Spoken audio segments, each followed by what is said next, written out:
Adunay shallow low pressure area ang gibantayan karon sa Pag-asa. Sa aeronato kung sa'y mamahimong epekto nini sa weekend. Pinaagi ni Engineer Al Kiblat ang OIC sa Pag-asa, Visayas.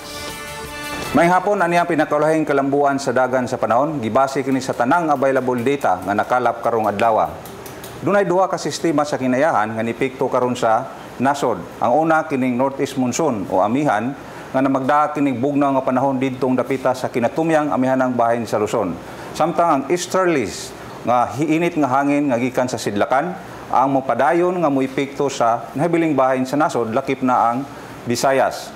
Naatay gimonitor nga low pressure area gawas sa Philippine Area of Responsibility, pwede kini musuod sa PAR sa Sabado o sa pagkakaron maba ang kaygayonan nga mahimong bagyo. Pero ato gyapon ning monitor kay posible kini makaapekto sa panahon sa Visayas ug Mindanao sa mga sunod nga mga adlaw.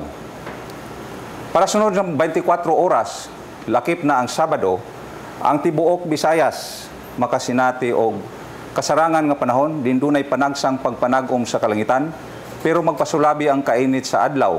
Ug dunaw say chance nga dunay mga pag-ulan, hilabing na sa hapon o gabi, kalit-kalit kini og dali ra moundang tungod sa localized thunderstorm.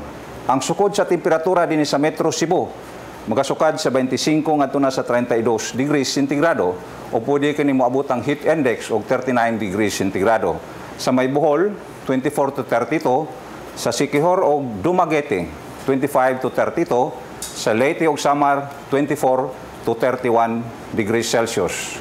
Para sa kaimtang sa hangin o kondisyon sa kadagatan, ang tibuok Visayas, padayong makasinati og hinay, ngadto na sa kasarangan nga hangin, nga nagikan sa aminang silangan, ngadto na sa pagkasilangan, o ang kadagatan, magpabiling malinawon, ngadto na sa kasarangan ang pagbalod.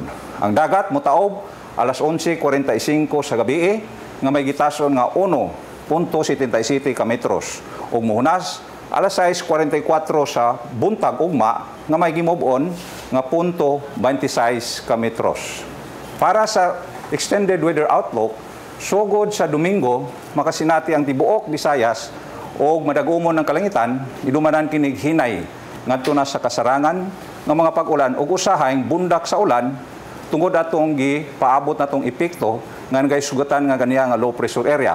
Hangtod na kini sa Tuesday o ang temperatura mumaba sa may 25 ngadto na sa 31 degrees centigrado diri sa Metro Cebu. Adlaw musilang ugma sa may alas 5:37 sa buntag. Para sa dugang detalye o informasyon sa panahon, mahimong mulag-on sa social media account sa Pag-asa o ayaw kalimot pagbisita sa official website sa Pag-asa www.bagongpag-asa.dost.gov.ph. Gikan diri sa buhatan sa Pag-asa Mactan, Pag-asa Visayas, DOST. Ako si Al Kiblat para sa Balitang Bisdak. Daghang salamat. Happy weekend mga kapuso.